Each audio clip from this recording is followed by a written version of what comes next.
Hello friends, welcome to nursing study. आज की video में हम बात करेंगे क्लासिफिकेशन ऑफ ड्रग्स के बारे में।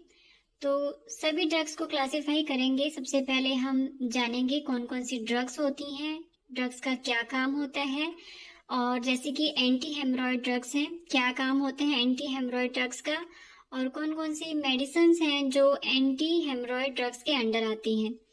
तो अगर आपके पास मेडिकल सर्जिकल नर्सिंग सब्जेक्ट है बीएससी नर्सिंग में, चाहे जीएनएम सेकेंड ईयर में है या फिर BSc nursing second year and third year में है, एमएसएन 1 एंड एमएसएन 2, तो दोनों में ही डिजीज कंडीशंस हैं और डिजीज कंडीशन के अंडर ये सारी मेडिकेशंस जो हैं वो यूज की जाती हैं।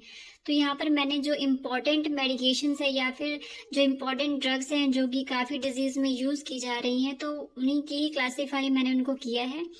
तो यहाँ पर सबसे पहले हम जो फर्स्ट ड्रग है वो है एंटी हेमरॉइड ड्रग्स। तो क्या काम होता है एंटी हेमरॉइड ड्रग्स का? Anti haemorrhoid drugs are medicines that reduce the swelling and relieve the discomfort of haemorrhoid. तो यहाँ पर हेमरॉइड ड्रग्स क्या कर रही हैं, जो मेडिसिन्स हैं वो स्वेलिंग को कम करती हैं, सूजन को कम करती हैं, और डिस्कम्फर्ट यानी कि पेन को, अगर हेमरॉइड की वजह से पेन हो रहा है तो उसको कम करेगा, स्वेलिंग हो रही है तो उसको भी कम करता है। और क्या क्या होता है इसमें? ब्लीडिंग इन यूरिन, एपिस्टेक्सिस हो रही है, सेकेंडरी ब्लीडिंग फ्रॉम वुंड, यानी कि अगर यूरिन में, यानी कि जो यूरिन पास कर रहा है पेशेंट उसमें ब्लीडिंग भी साथ में हो रही है, एपिस्टेक्सिस हो रही है यानी कि नोज ब्लीडिंग हो रही है, या फिर कहीं पर वो जो है वुंड हो गया है यानी कि चोट लग गई है, वहां से ब्लीडिंग हो रही है, तो यानी कि ब्लीडिंग को कम करने के लिए एंटी हेमरॉइड ड्रग्स का यूज किया जाता है। तो कौन कौन सी ड्रग्स हैं जो कि एंटी हेमरॉइड ड्रग्स के अंदर आ रही हैं? तो फर्स्ट आ रही है इसमें ट्रेनेक्समेकिक एसिड, सेकेंड है इसमें निमोडिपाइन, थर्ड है इसमें रेप्लेक्सा, एंड थर्ड है एमिकान। तो ये 4 ड्रग्स यहाँ पर मैंने लिखी हैं। तो सेकेंड आता है हमारा, सेकेंड जो ड्रग है वो है topical antibiotics. Topical antibiotics means जो सुपरफिशियल स्किन पर लगाई जाती हैं, जो कि आप नॉर्मली स्किन पर लगाते हैं, ठीक है। इसमें क्या क्या आता है? This medicine apply to the skin to kill bacteria, यानी कि ये क्या है, स्किन के ऊपर मेडिसिन लगाई जाती है। क्यों लगाया जाता है? किल बैक्टीरिया, यानी कि बैक्टीरिया को नष्ट करने के लिए, उनको किल करने के लिए। तो ड्रग्स कौन कौन सी आती है इसमें? इसमें ड्रग्स हैं, फर्स्ट है कैंडिड लोशन आता है, इसमें नाडॉक्सिन जेल आता है, मेट्रोजिली जेल आता है, और टी बैक्ट क्रीम आता है, टी बैक्ट क्रीम है। तो ये क्या है? टॉपिकल्स, यानी कि जेल के फॉर्म में होंगे, लोशन होगा, जेल होगा, या फिर क्रीम होती है। तो ये जो कि स्किन पर लगाने के लिए यूज की जाती है। थर्ड आता है जो कि बहुत इंपॉर्टेंट है, तो जैसे कि एमएसएन 1 में आपका रेस्पिरेटरी सिस्टम आता है, रेस्पिरेटरी का जो भी डिजीज होती है, डिजीज कंडीशन होंगी, तो सभी में ये जो मेडिकेशन है, जो ड्रग्स हैं, ये आप उसमें लिख सकते हैं। तो कफ सुप्रेसेंट है यहाँ पर, मेडिसिन दैट प्रिवेंट और स्टॉप कफिंग। तो जो जैसे कि नाम है इसका, कफ सुप्रेसेंट, यानी कि कफ को कम करने के लिए या फिर कफ से बचाने के लिए, उसको रोकने के लिए ये मेडिकेशन यूज की जाती है। तो इसमें ड्रग्स आती हैं, इसमें ड्रग्स होंगी, फर्स्ट है इसमें डेक्सोमिथ्रोपन, हाइड्रोकोडन, एंड बेंजोनेटल। नेक्स्ट है फोमिनोपेन, नेक्स्ट है नोजोकैपिन। फोर्थ क्लासिफिकेशन है anti acne drugs.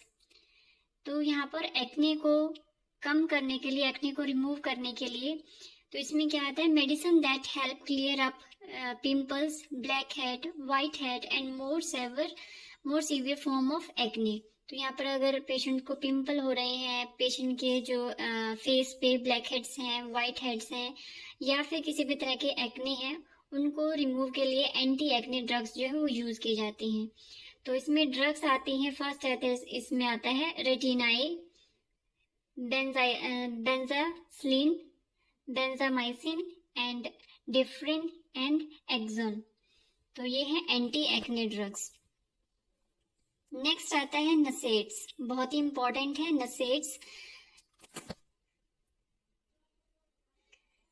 Medicines that relieve pain, swelling, stiffness and inflammation.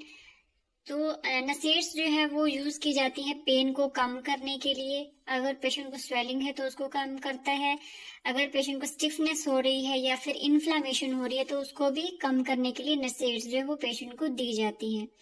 तो इंडिकेशन भी यहाँ पर दिए गए हैं, अर्थराइटिस है या फिर ब्रूसाइटिस है, टेंडनाइटिस है, गाउट है, स्प्रेन है, स्ट्रेन है एंड अदर इंजरीज हैं। तो कौन कौन सी ड्रग्स आती है नसेड्स के अंदर? सबसे पहले आता है इसमें आइब्रूफिन आता है, नेप्रोक्सिन आता है, सिलोक्सिब्स आता है, हाई डोज एस्प्रिन आ जाएगा एंड इंडोमेथासिन आ जाएगा। तो ये है नसेड्स की ड्रग्स। नेक्स्ट आता है 6th क्लासिफिकेशन है antiseptic. Antiseptic are medicine that slow and stop the growth of germs and help prevent the infection in minor cuts, scrapes and burn. तो एंटीसेप्टिक मेडिसिन जो है वो क्या करेगा? ग्रोथ को कम कर देगा। जर्म्स की जो बैक्टीरिया जर्म्स हैं उनकी ग्रोथ को या तो वो कम कर देगा या फिर उसकी ग्रोथ को बिल्कुल ही रोक देता है और इन्फेक्शन से ये बचाएगा। या फिर अगर पेशेंट को कहीं माइनर कट लग गया है, बर्न हो गया है, वहां पर क्या है इन्फेक्शन का चांसेस बन जाते हैं, पेशेंट को इन्फेक्शन हो सकता है, तो उसको कम करने के लिए एंटीसेप्टिक जो है वो पेशेंट को दी जाती है। नेक्स्ट आता है ड्रग। कौन कौन सी ड्रग्स जो है एंटीसेप्टिक के अंदर आएंगी? तो इसमें आता है बिटाडिन, हाइड्रोजन। तो ड्रग्स होंगी इसके अंदर Betadine, hydrogen peroxide, iodine complex, alcohol and phenol. तो ये है एंटीसेप्टिक ड्रग्स जो यूज की जाएंगी बैक्टीरिया के ग्रोथ को रोकने के लिए या फिर उसको नष्ट करने के लिए। नेक्स्ट क्लासिफिकेशन आती है हमारी analgesics. Analgesics are medicine that relieve pain. तो पेन को कम करने के लिए, किसी तरह का पेन हो पेशेंट को, चाहे वो वुंड पेन हो या फिर पेशेंट को वैसे बॉडी एकन हो रही हो, तो उसके लिए हम एनाल्जेसिक पेशेंट को प्रोवाइड कराते हैं। तो इसमें क्या क्या आ जाएगा? इसमें एस्प्रिन आ जाएगा, मेथाडोन आ जाएगा, ठीक है। नेप्रोक्सिन मेडिकेशन जो एनाल्जेसिक्स में आएंगी। तो काफी सारी यहाँ पर मेडिकेशन जो है, ड्रग्स जो है वो लिखी हुई है। तो जो आपको इजी लगती हैं, जो आप इजीली याद कर सकते हैं, वो 3 से 4 ड्रग्स जो है आप लिख सकते हैं। नेक्स्ट आता है हमारा वेजोडाइलेटर। वेजोडाइलेटर क्यों यूज किए जाते हैं? Vasodilator are medicines that act directly on muscle in blood vessel walls to make blood vessel widen. तो वेजोडाइलेटर क्या है? मेडिकेशंस होती हैं, ड्रग्स होती हैं जो कि क्या करती हैं? एक्ट करती हैं मसल्स इन ब्लड वेजल्स, यानी कि जो मसल्स होती हैं, ब्लड वेजल्स होती हैं, उनकी वॉल को डायलेट करने के लिए, ठीक है।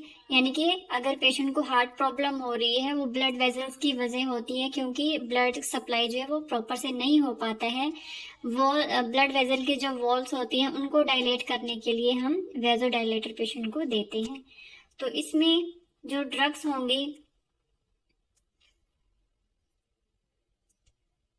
इस्मोलोल, लेबिटालोल, मेटाप्रोलोल एंड हाइड्रोलाजाइन। तो यहाँ पर एक चीज आप हमेशा याद रखिएगा, जब भी हार्ट से रिलेटेड जो मेडिकेशन होती हैं वो ड्रग के साथ पीछे LOL लिखा होता है, जैसे कि इजमोलोल, ठीक है, लेबिटालोल है, तो यहाँ पर LOL जो है अगर लिखा हुआ है तो आप समझ जाएंगे ये हार्ट के लिए जो मेडिकेशन है वो हार्ट के लिए दी जा रही है, यानी कि वेजोडाइलेटर मेडिकेशन है वो। तो ये 5 से 6 मेडिकेशन लिखी हुई है, ड्रग्स लिखी हुई है, तो आप इनमें से कोई भी 2 या 3 जो है ड्रग्स याद कर सकते हैं। नेक्स्ट आता है हमारा antacids. Antacids are medicine that neutralize stomach acid. तो एंटासिड क्या है? स्टमक की एसिड को कम करने के लिए दी जाती है, ठीक है। किसी भी तरह का स्टमक से रिलेटेड अगर पेशेंट को प्रॉब्लम हो रही है, चाहे स्टमक पेन है या फिर एसिड बन रहा है, तो वो एंटासिड के अंडर आ जाएंगी। तो कौन कौन सी ड्रग है इसमें जो कि पेशेंट को एंटासिड में दी जाती है? तो इसमें आ जाते हैं पेंटाजोल आ जाएगा, पेप्टोबिस्मल आ जाएगा, रेंटेक आ जाएगा, ओमेप्राजोल आ जाएगा। ठीक है, तो 3 से 4 इसमें से भी आप याद कर सकते हैं। तो ये है एंटासिड्स। एंड लास्ट है इसमें एंटीहिस्टामिन्स। 10th लास्ट है ये classification, antihistamines. Antihistamines are drug that block the action of histamines at the H1 receptor sites। तो histamines का क्या काम होता है, ये जो हिस्टामिन्स रिलीज हो रहा है बॉडी के अंदर, उसको एक्शन को ये ब्लॉक कर देता है। यानी कि जो है ये क्या है, एक compound release in the allergic inflammatory reaction, जो कि क्या है, एक एलर्जिक इन्फ्लामेटरी रिएक्शन होता है, उसको रिलीज होने से ये रोक देता है। तो ये क्या है, एक एंटी हिस्टामिन्स होते हैं। तो अब इसमें हम ड्रग्स देख लेते हैं, एंटी हिस्टामिन कौन कौन सी ड्रग्स होती हैं। तो इसमें आ जाएगा सिट्राजिन आ जाएगा, डिफेनहाइड्रामाइन आ जाएगा, एंड लेवोसिट्राजिन आ जाएगा, कार्बिनोक्सामाइन एंड लोरेटाडिन। तो ये है एंटी हिस्टामिन ड्रग्स। तो ये थी हमारी क्लासिफिकेशन ऑफ ड्रग्स। तो इम्पोर्टेंट क्लासिफिकेशन मैंने आपके साथ डिस्कस की है। तो आपकी MSN 1 एंड MSN 2 दोनों में ही आप इसको यूज कर सकते हैं। तो आज की वीडियो में इतना ही। आई होप ये वीडियो आपके लिए हेल्पफुल रहेगा। तो अगर वीडियोस अच्छी लगी हो तो लाइक कर दीजिए, और अगर कुछ भी डाउट हो तो आप कमेंट कर सकते हैं। मैं पूरी कोशिश करूंगी आपके डाउट्स को क्लियर करने की। तो आज की वीडियो में इतना ही। Thank you for watching.